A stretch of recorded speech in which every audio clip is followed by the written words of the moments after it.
Have Norton motorcycles been lying to us this whole time? Catch you inside. RevelatorAlf. Hello, welcome to RevelatorAlf. I hope you're all well in these testing times. So really this is a follow-up video to a Norton motorcycle rebirth video I made a couple of weeks ago. And well, actually I got a lot of abuse, a lot of challenges, especially off some Norton owners on Twitter who've all ganged together. They've been retweeting each other and acting like a bunch of bully boys, I'm afraid.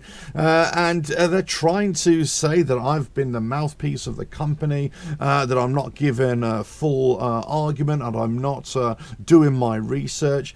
Well, unfortunately, I've got to say they haven't done their research on all the other previous videos and lots of blogs where I've actually really investigated what went on the previous administration and all the issues that still remained. However, this latest video was about what Norton TVS, the new company, because it is essentially a new company now under the Indian ownership, what their plans are. Are they, as Norton, the new company, are they lying to, well, not me because I'm not a Norton owner, but are they lying to existing Norton owners? Because they've had to investigate what has gone on, they've had to dissect and digest what all the issues were, but apparently a lot of people, the same people, are still in key positions. They haven't really addressed the workforce, what was going on there. They've cut down on the model lineup right now. There's only the Atlas, the V4 SS, and there's still they got plans for the V4 RR to come out. They've said they want to address some of the issues from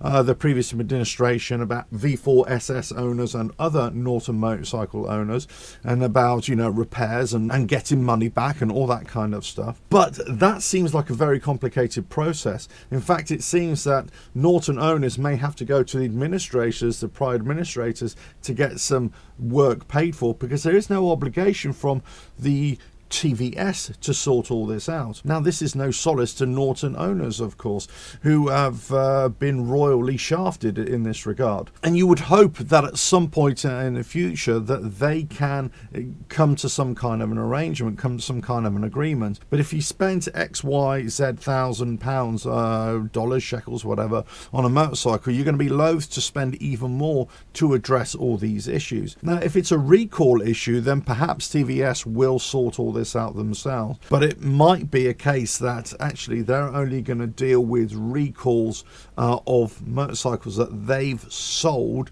and not necessarily those that were previously sold under the Norton brand, as it were. So where does this leave Norton motorcycle owners? Well, what I plan to do in the future is to do a live show of discussing this. So I've already been approached by some of the Twitter mafia out there to try and bully me into giving their point of view, and I welcome that. I welcome anybody who wants to put their point of view across, but I also want to make it a balanced view as well. So, you know, there's going to be some disgruntled Norton owners on that, of course, but I also want some that have actually had their problems resolved, or they haven't had a bad experience as well. There's always got to be a balance here. So there's no doubt that some owners, a lot of owners of their motorcycles, are still in limbo. They've kind of lost their money. They have a motorcycle that is just gathering dust in the garage, or it's just an ornament piece. So what of them? What's going to happen to them? So this is information that we need to know. This is information that Norton really need to be more specific about and give a clear indication of what their intentions are, because it's a little bit grey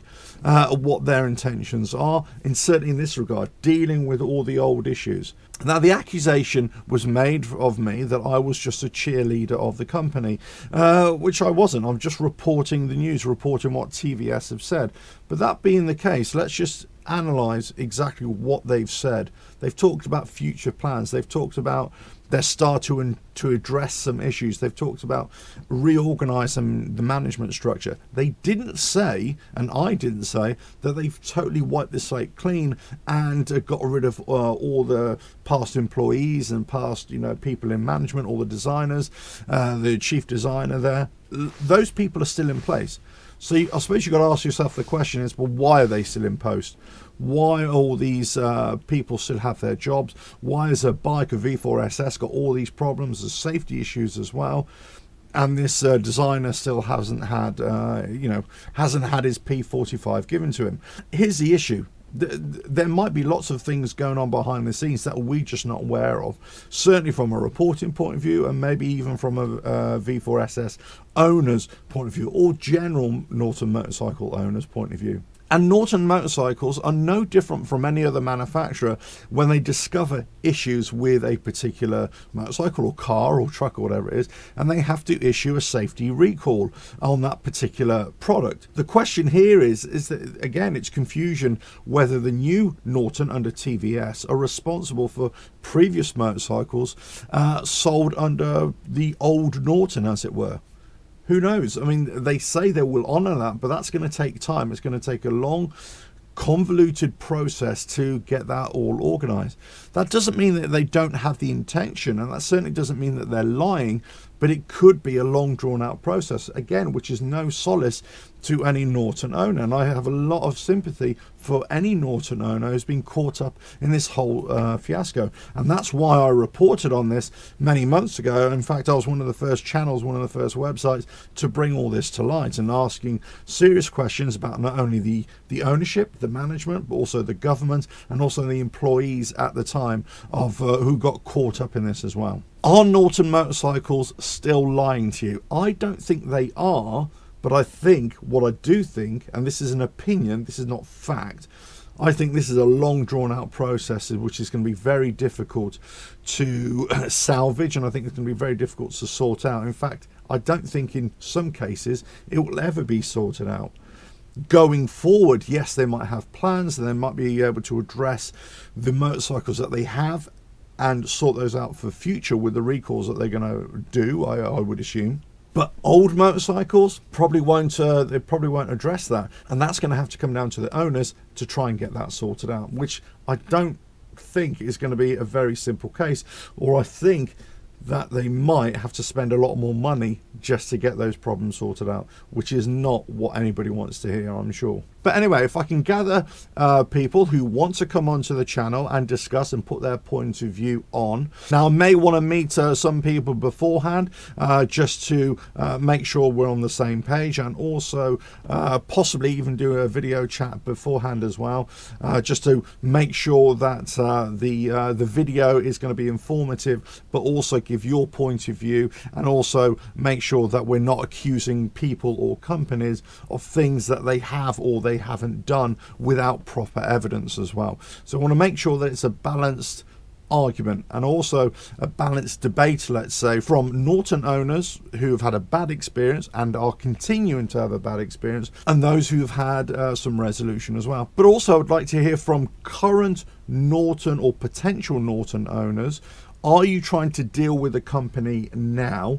Are you trying to buy a motorcycle now? And are you able to do it? What is the process like? What is the feedback that you're getting? What's the customer relations? All that. So we're going to be talking about old Norton, new Norton, and those who would like to shoot the messenger as well. We're going to have it all on a live show. So get in touch if you want to be part of that.